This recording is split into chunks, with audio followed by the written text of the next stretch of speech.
नमस्कार मित्रांनो, खरोखर महाराष्ट्राला कलंकित करणारं प्रकरण आहे. एकीकडे देश स्वातंत्र्य होऊन 77 वर्ष जरी झाली असली तर दुसरीकडे पूर्वग्रामीण महाराष्ट्रामध्ये जर असं कृत्य घडत असेल तर खूप लज्जास्पद गोष्ट आहे. आज मला महाराष्ट्राच्या कानाकोपऱ्यातून प्रश्न विचारला जातोय की दादा, तू याच्या अगोदर जे आंदोलन केले त्या आंदोलनाच्या अनुषंगाने तर तुझ्यावर ही कारवाई नाही.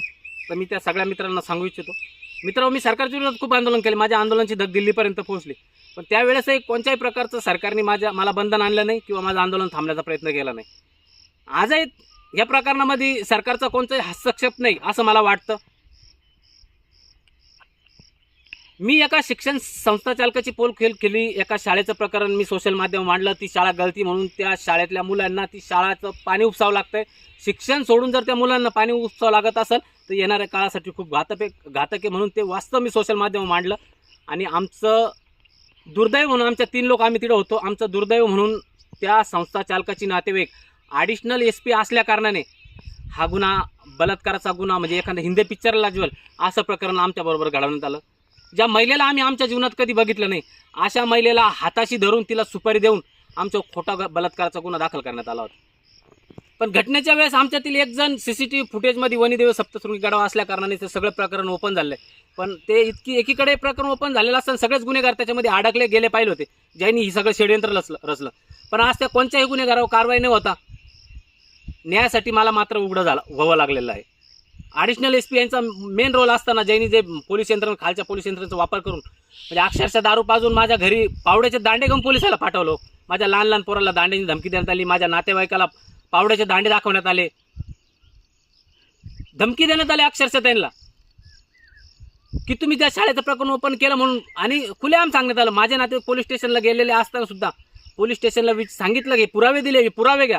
तरी पोलीस स्टेशनने काय उत्तर दिलं त्यावेळेस की आम्हाला माहिती आहे सदर गुन्हा खोटा आहे, आम्ही काय करू शकत नाही, तुम्हाला जे करायचं ते करा. म्हणजे इथपर्यंत महाराष्ट्रातला कायदा सुव्यवस्था जर खाली पडत असेल तर महाराष्ट्रात शिल्लक राहिलं काय? या अनुषंगाने आज माझी तमाम महाराष्ट्रातल्या समाजसेवकला हात जोडून विनंती, अण्णा हजारे साहेब असतील, तृप्ती देसाई असतील, आमचे विनोद नाटे सर असतील, जितेंद्र भावे सर असतील, त्याचबरोबर अंजली दमाने असतील, आज हे महाराष्ट्राला काळीमा लावणारे प्रकरण. एखाद्या समाजसेवकाला न्यायासाठी आपले कपडे काढावं लागतंय, रक्तानी पत्र पोलीस महासंचालकाला टाकावं लागतंय. ही देशातली पहिली घटना असेल. माननीय पोलीस महासंचालकांना हात जोडून विनंती, 12 तारखेला पत्र टाकलंय तुम्हाला मी, न्याय द्या. तुमची या महाराष्ट्रावर एक वचक आहे, तुमचं महाराष्ट्रभर एक यंत्रणा आहे, त्या यंत्रणेच्या माध्यमातून तुम्ही ह्या प्रकरणाची चौकशी करा आणि ह्या प्रकरणात लवकर न्याय देण्याचा प्रयत्न करा. गुन्हेगाराला पाठीशी घालण्याचं काम करू नका. माननीय पोलीस महासंचालकांना परत हात जोडून विनंती करतो मी की गुन्हेगारांना पाठीशी घालण्याचं काम करू नका, या प्रकरणाची चौकशी बसवा. तसेच मी गृहमंत्री यांना पण हात जोडून विनंती करतोय, आज मी तुमच्याकडे जे कपडे दिलेले या प्रकरणाची जर तुम्ही CBI चौकशी जर लावली तर ह्या प्रकरणात एकाच दिवसामध्ये पूर्ण पोलखोल होणार आहे. माझी गृहमंत्र्यांना एक विनंती, या प्रकरणाची चौकशी लावा, मला न्याय देण्याचा प्रयत्न करा. आज तुम्हाला जसे लेकरं बाळ आहे तसे मला पण आहे.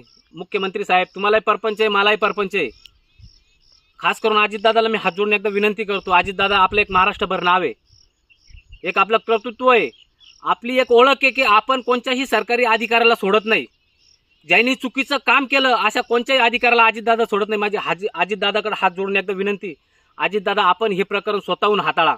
या प्रकरणात काय झालंय, कसा संविधानाची चिरफाड करण्यात आली, कसं संविधान फाडण्यात आलं, कसे बाबासाहेबांचं संविधान फाडून भगतसिंगांचे विचार इकडं मोडीत काढण्यात आलेले. आज आपण खास करून या प्रकरणाकडे लक्ष द्या.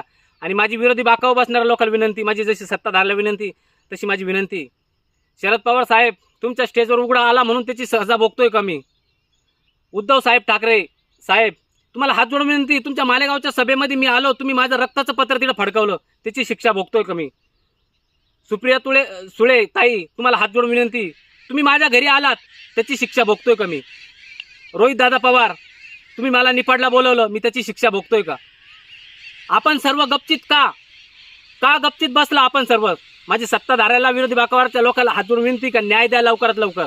आणि खास करून मला जो महाराष्ट्राच्या कानाकोपऱ्यातून जो सगळ्यात मोठा प्रश्न भिडावतोय, विचारला जातोय की तुमच्या तालुक्याचे आमदार काय करताय, माननीय भुजबळ साहेब यांना माझी हात जोडून विनंती, आपण ह्या तालुक्याचे पालक आहात, आपण ह्या तालुक्याचे आमदार आहात. लोकप्रतिनिधित्व करता आपण या तालुक्याचं. आज मला पहिला प्रश्न महाराष्ट्राच्या कानाकोपऱ्यातून विचारला जातोय की तुमच्या तालुक्याचे आमदार काय करताय. मी आज जवळपास तुमच्या 10 कार्यकर्त्याला संपर्क केला तुम्हाला भेटण्याकरता. तुमची भेट होऊ शकत नाही. मला तुम्हाला भेटायचं आहे, परिस्थिती मांडायची तुमच्या पुढं. पण आज जर तालुक्यातल्या माणसाची जर तुम्हाला भेट होऊ शकत नाही, तुम्ही भेट देऊ शकत नाही, काय कारण. माझी तुम्हाला हात जोडून एक विनंती भुजबळ साहेब, या प्रकरणाकडे तुम्ही लक्ष द्या. तुमच्या तालुक्यातलं प्रकरण आहे, आज जे महाराष्ट्रभर चाललेलं आहे. महाराष्ट्राच्या कानाकोपऱ्यात जर मी फोन केला तर मला पहिला प्रश्न विचारला जातोय की तुमचे आमदार काय करतात ते. न्याय देण्याचा प्रयत्न करा. सत्ताधारी असतील, विरोधी बाकावरचे असतील, खास करून पोलीस महासंचालक असतील, यांनी लवकरात लवकर ह्या प्रकरणामध्ये न्याय देण्याचा प्रयत्न करावा. जय जवान जय किसान.